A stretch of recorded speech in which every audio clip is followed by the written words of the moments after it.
Hi everyone, it's Rachel back with the Shades of Orange, and today I'm here to film what I hope will be a fun video for all of you, and that is my bookish gift guide for the horror readers in your life. Now, I'm filming this because I am someone that loves to gift people books. However, I really don't have anyone to gift them to in real life. I just don't have friends or family that really read on a regular basis, and so I want to live vicariously through all of you by recommending what I would give as gifts if anyone actually wanted books.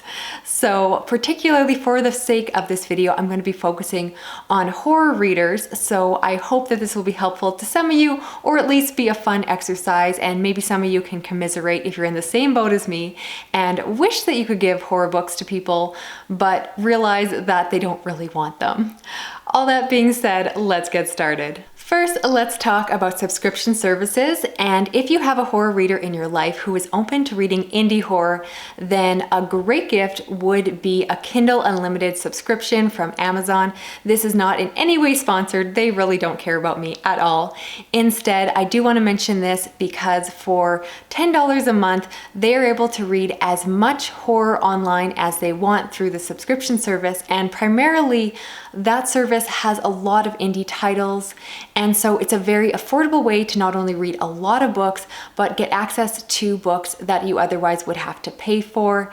And I think if anyone is open to reading books by people like Chris Sorensen, Adam Caesar, Keelan Patrick Burke, this is a really good accessible way to just sample books, try new things. So perfect for a voracious reader, especially one that is open to some lesser known titles. You're not going to find a lot of bestsellers through Kindle Unlimited, but if they are reading through everything on the front list and are still looking for more books, this would be a great gift. It's definitely something that I enjoy. Personally, I pick up a subscription every now and then. I binge a bunch of titles and then I unsubscribe. So if someone were to gift me a couple months, that would be really helpful so that I would be able to read at a bit more of a leisurely pace and take some of the pressure off of getting my money's worth. Now, if you are thinking about a horror subscription service, I would personally recommend the Nightworms, and I do realize I'm showing my bias here because, full disclosure, I am a rep for them. You've probably seen me do unboxings, but even before I was a rep, when people would ask me what subscription service I would recommend, I would personally already point them to the Nightworms packages because that was the one that I was insanely jealous when I got to see other people's unboxings.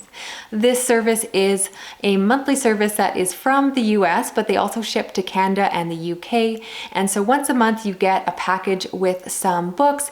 It's a combination of either some buzzy frontlist titles, or they also include some indie titles that I've never heard of before. So it's really interesting how they curate it, and they always put in some good surprises. They do have some swag like bookmarks, tea, stickers, etc., but they don't go overboard. So I do really feel like you get your money's worth on the good stuff, which, let's be honest, is the books. So it is my personal recommendation, and because I am a rep, I will put links down below.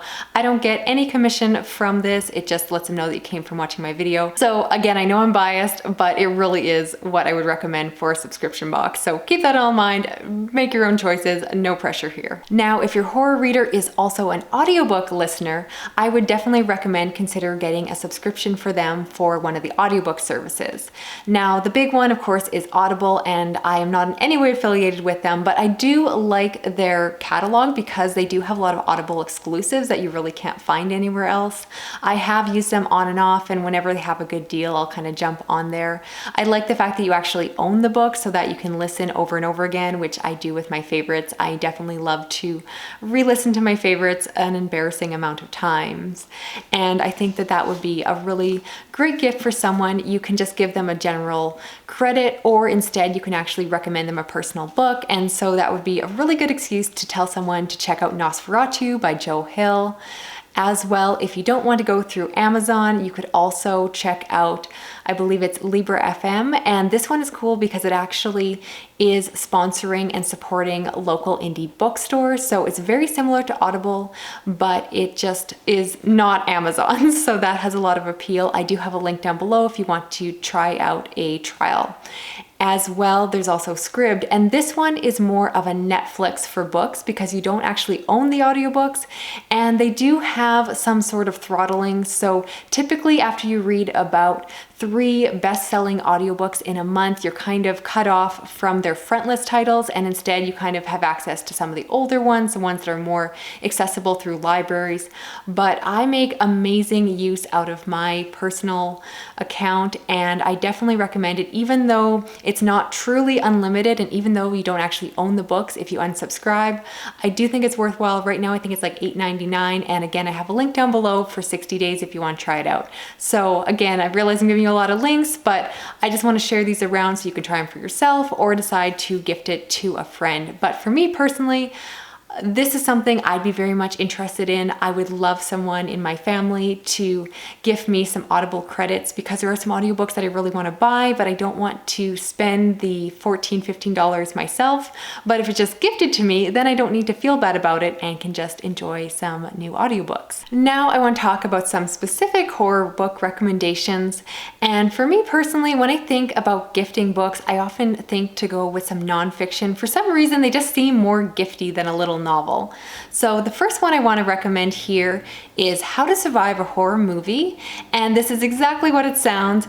This book gives you explanations of how first to identify that you are in a horror movie and then how to survive it. So this is perfect for any horror movie buff, and it just goes through a lot of the tropes of the movies, talking about the final girls and all the things that just come up in these cheesy slashers, and it was just really funny to get through. So I think if you just want like a fun coffee table book, this is definitely one to check out. Along a similar note, I would also recommend the nonfiction book, The Horror of It All, which goes through a bunch of essays discussing different horror movies and really just explaining why people like horror movies, the evolution of the genre, how it has changed over the decades.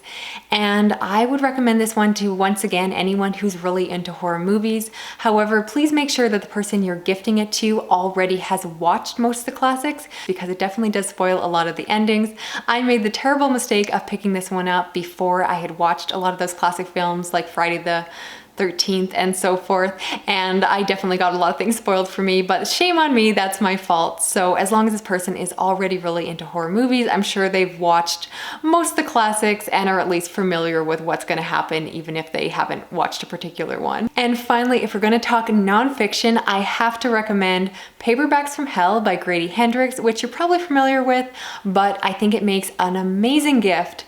And this, of course, is a collection of classic books from the 70s and 80s, and it's just talking about the evolution and history of horror. And of course, it's done by Grady Hendrix, so there's a lot of humor in this one.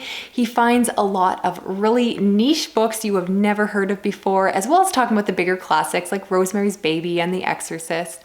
And I think anyone who is fascinated by the genre will absolutely love this one. I don't actually read a lot of retro horror, but that did not stop me from completely enjoying this book. I really think that this one will appeal to people like myself that are more horror readers rather than horror movie watchers. So even if, again, they don't read a lot of the retro titles, I think this book is absolutely fascinating. I would love to have it on my own coffee table and would definitely recommend this as a gift to just about any horror reader out there. I think they'll definitely appreciate it. Now, another way to go is to consider gifting someone a horror classic. So if you can find out what one of their favorite classic books is, you can get a really nice edition of it. There's some really nice covers out there, some really nice artwork. And this is nice because even if they already own a copy of, say, The Exorcist, I Am Legend, etc., you can find out what edition they have, which might be like an old beat up paperback, and instead get them something that is just very fancy. And I think this is a really nice way to acknowledge someone's favorite. And again, it kind of takes away the danger of gifting them a book they already own, because chances are they won't have a really nice edition of it and will probably really appreciate it. Now, for those of you that are trying to gift someone a horror book that is a little bit older, a backlist title, you might be looking for a specific recommendation from me. And I'll be honest, it's super hard to recommend a horror book for someone I don't know without knowing more about their reading taste. But I'm going to do my best to give you a good blanket recommendation for an older horror book that I would gift to just about anyone if they don't already own it.